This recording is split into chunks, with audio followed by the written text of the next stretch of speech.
Yes. Welcome everybody to Dangerous Misinformation, the number one source in the world for dangerous misinformation. I'm your humble narrator, Rodney Smith. You might know me as Lord Petty. Find me on all the socials at Lord Petty. Thank you for being here, however you got here. I'm kind of curious how you did get here, so if you want to take the time to let me know how you got here, I'd appreciate that. Send me an email, lordpettypodcast@gmail.com, or send me a DM. I'm kind of staying off Instagram right now because I am boycotting DM. I'm boycotting Instagram because I've been going back and forth with them for literally weeks now about a post that got deleted. I talked about it in previous episodes, so I'm not going to talk about it too much. About how you're not allowed to say anything about Hunter Biden, I guess. And I'm so over politics, dude. Like, I just really don't give a fuck anymore. I don't care. I mean, obviously they can put a guy with dementia in the White House and the world is still standing. So why do we care? It doesn't matter. It doesn't matter how you vote. I mean, the two times I did vote for Trump, I guess I only voted for him once because the first election I didn't vote at all. I was one of those people where I thought Trump was going to cause everything that Biden has caused. I was one of those people, but then I was sitting at home one day during the pandemic, and I really did an internal reflection and realized I'm a dumbass, and I'm just gobbling up all the propaganda. Of course, the lizard people and the powerful entities at B are not going to like the guy that's exposing them for being scum. And so all of us under the watchful thumbprint of the mainstream media and our beloved government, because when has government ever done anything bad, All we ever learn about in school is about how fucked up the government was 50 years ago and how pointless the wars were 50 years ago. And then in the present time, now the progressives want to talk about, like, what happened to the progressives, hounding soldiers coming home from war. It's one or the other with them, dude. It's so fucked up if you ever see those old clips of the hippies going at the drafted Vietnam soldiers. Here you got a bunch of blue-collar kids coming from, not so great homes that don't have the ability to go to college, and they get drafted to go to Vietnam and go fight some bush war that they didn't even know where it was on the map until this shit broke out. And then they come home and they're getting just spit on by these college hippies. Pretty shameful shit, dude. We talk about shameful things in this nation. That is one thing we don't talk about enough. I think that is up there. I think the demonization of U.S. GIs during the Vietnam War, they were drafted. They didn't have a chance. It's either the government. I mean, look at like Muhammad Ali and Jimi Hendrix and shit at the time. They went and got jail. So it's you either go get jailed or lined up against a wall and shot or what it may be, or you go fight in some bush war. And then these poor guys came home and they were just getting spit on by the public. Talking about, you're baby killers, this and that. It's like, well, they didn't want to be there either. But anyways, let's go. Let's find a middle ground. Let's not demonize the people getting sucked into the shitty wars, and let's just avoid the wars. How controversial is that, And what's the coincidence that Hunter Biden was selling U.S. favors to Ukraine and then a year later we're... Anyways, dude, I don't care about politics anymore. I don't give a fuck. It is what it is. I'm just going to do what I'm doing. I'm going to try my hardest to just keep doing what I'm doing because I made a promise. I made a promise to myself, God, the universe, whatever you want to call it. I got One second. Okay, I got to make myself a little note here. Because I got very sick. So I went out of town. I went to, God, where did I go? I forget even where I went. God, I'm getting old. Where did I go? I went to Canada. I went somewhere before that. I was in Seattle. Then I went right to Canada. And then I went on the road for like 3 weeks to a bunch of different states. And I came back, and I've talked about it kind of before, but I deal with this autoimmune disorder, and it's kind of I hate even bringing it up, and it's hard for me to ever really bring it up because people don't understand the severity of it. Like, they don't understand it's like literally like a crippling thing, and because you look at me and I look healthy. You know what I mean? That's the thing. Like, if somebody's dealing with the Then you tell somebody, yeah, I'm dealing with a chronic illness. Then they hop on Google for 2 minutes. Like, oh, all you got to do is this. Okay, dude, this is something I've been dealing with for 3 years. You think I don't know that? But anyways, so what it causes, and my pain tolerance is very, very, very high. Okay.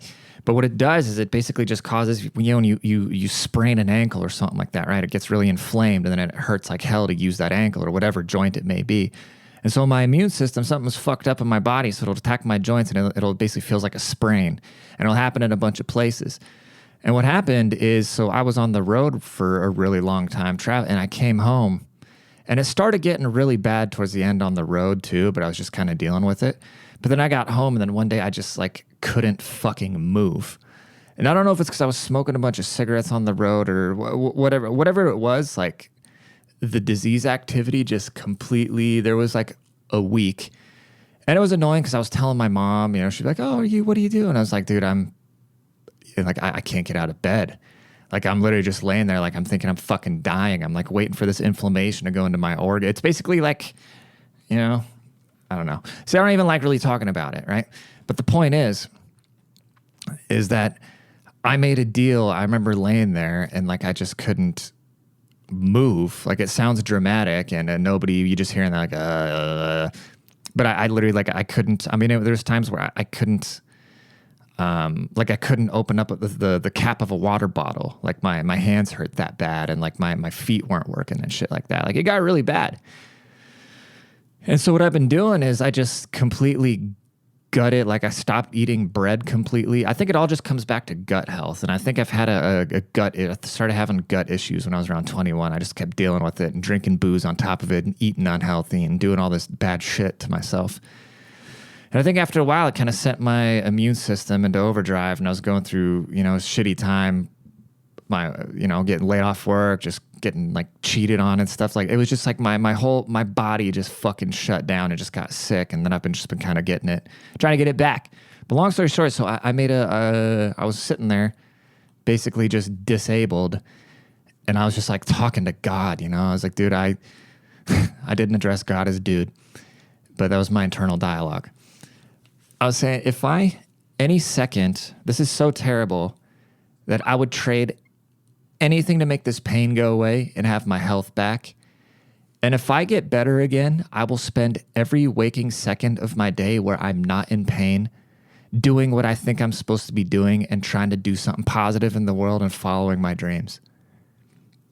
And I made myself and the universe that problem, right? And so slowly over time, after being very disciplined with what I'm eating and going to the gym and just pushing through this pain and just trying to rid myself of all this inflammation. And I think yesterday was the first day where I didn't take any sort of medication, no steroids, no like Motrin, no anything. And right now, like I feel, knock on wood, we'll keep it going. But like right now, like I have zero pains in my body, and it's miraculous. Yeah, but so that's why I'm gonna try to just do I'm just fucking working, dude. I mean, it just is what it is. I don't know. Regardless who's in office, what the circumstances are, how much pain I'm in, I don't care. I'm just gonna keep going, bro, because I made myself that promise, and I think somebody's looking out over me, and they took the pain away from me, and they say, okay, you better stick to your word. If you get lazy, we're gonna hit you with some pain again. So I'm not gonna get lazy, dude. Because I realized, and this sounds really, well, I'm going to shit on myself, so maybe it doesn't sound conceited. I don't know. But I was never a great athlete growing up. I was never very good at school. I was never, very good with girls. There's a lot of things that I can openly admit that I was never really good at. But it is very rare when it comes to creative things and just like performance and, just kind of that aspect of like things that people would call technically like talented people.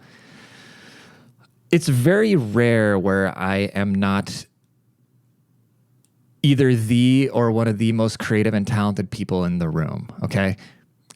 It's just that's a thing. Like I said, I've never been a great athlete. I've never just been the most like successful with girls. I've never been the most successful with money. But as far as just being like a talented and creative person, it is very rare that I'm not that guy in the mix.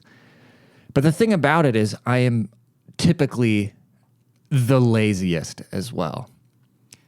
Because I've only ever coasted on, I remember like I rapped at my talent show in high school and it was a big joke and there was like, oh, you should have won that.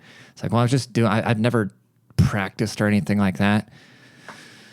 And same thing like the first time I went and did stand-up comedy, people were like, that was your first time doing comedy? Like, yeah. And I just kind of coasted off these natural abilities that I've had to speak and perform and create and write. But I never worked at it. I never really tried at all. It's the same thing with this podcast. I would just, like, fuck it. Just wing it. Do it once a week. It'll be authentic. It'll be raw. But I never disciplined. I've never approached literally anything in my life with discipline ever, besides maybe working out when I was like 25, 26, when my ex-girlfriend Brittany broke up with me, which full circle, this shirt, I was going through my closet. I was like, oh, I got to find a shirt. Brittany bought me this shirt back in fucking 2015 or something like that. I'm still rocking it. Yeah, dude, she was a real one. We talking about, oh yeah. So I just never, it's the same thing like any job I've ever had. I've never tried at anything, dude. And it hurts to admit that, but I just always kind of got arrogant about, you ever see those shirts where it's like hard work beats talent when talent doesn't work hard? I think that's why I wasn't good at sports, because I just didn't, because I was used to like, even as a kid, I mean, I wanted a guitar. I was like, oh, that looks fun. I picked up a guitar and I could just like magically play it. It was the weirdest thing ever, So I've had these like natural gifts in creative fields. Like same thing with the drum set. My buddy Zach Hagen, he showed me how to play a drum beat one day, and I just sat behind the drum set and I could start playing it. But if you sit down and try to show me how to change a carburetor or like something that has to be perfect, like I can't do perfect because it has to be done a certain way. If it's something creative, I'm great at it just naturally. But then even with being great at it naturally, you got to work at it, because the best people and the people that succeed at stuff, they have discipline about their talents. And I've never been disciplined about my talents. I always just thought that my talents would take me somewhere. And so far, they haven't taken me where I want to go. And the places I want to go, I realize I just got to be more disciplined. And I think that conversation that I had to have with myself while I'm laying there like paralyzed, I read this book, this Ryan Holiday book called The Obstacles of the Way recently, and that's just kind of been my mindset, is that anything that's bad you use as a good. And for that moment, as painful as those like 3 weeks were, I think it was good because I had to sit there with my thoughts and really evaluate myself and how fucking lazy I am. So I'm going to try to go harder, dude. It's weird because I grew up doing all these blue collar jobs, like having shovels in my hands and drilling holes and, twisting wrenches and having to be at a factory at 5 a.m. and doing construction or working retail, like all these I've done hard ass jobs, And then when I hear like writers and people, people now, they're like, oh, I'm working so hard. I want to hear these internet entrepreneurs talking about working hard. I'm like, dude, you're not doing shit. But then I really think about it. It's like, I'm accusing them of not doing shit just because I'm not doing shit in that realm, because in my mind, I'm so conditioned that if I'm not breaking a sweat, I'm not working hard. But it does take discipline to sit down and create. So I'm going to try to be better about that, dude, regardless of what's going on. That's why I don't give a fuck about politics anymore, man. And I hope it doesn't. I hope when things ramp up again, I hope people disassociate kind of from the Trump drama fest, because we really don't need people following it that closely, Did you guys hear there was a clip? There was a clip going around about somebody asked Trump he said his favorite book is the Bible, right? And I did a podcast episode, like, I don't know, probably like a year ago now, at least, where I was talking to Emily about how the clip's on my Instagram. You can go watch the clip on my Instagram. I'll repin it, where I talk about, I don't think Trump is as conservative as he pretends to be, because Trump is smart. When I look at Trump, I know Trump is closer to me, like a moderate person, than he is like a super ultra conservative. I mean, just look at and there's nothing wrong with that, obviously. I mean, I agree with them, but I think he panders to the conservative base because he has to, because they're so vocal and so outspoken. And, it's easier to convert moderates than just to completely lose the whole party by pretending you're not this ultra conservative person, because that's what the GOP historically has been, right? But I think Trump, they asked him in this interview. Let's see if I can find the audio. I wish I was better at, I don't have the technical abilities to, let's see, Trump asked about Bible. They asked him what his favorite Bible verse is. He's like, oh, I love them all. I have a great relationship. Trump asked fave Bible verse. Oh, here we go. You mentioned the Bible. You've been talking about how it's your favorite book. And you said, I think last night in Iowa, some people are surprised that you say that.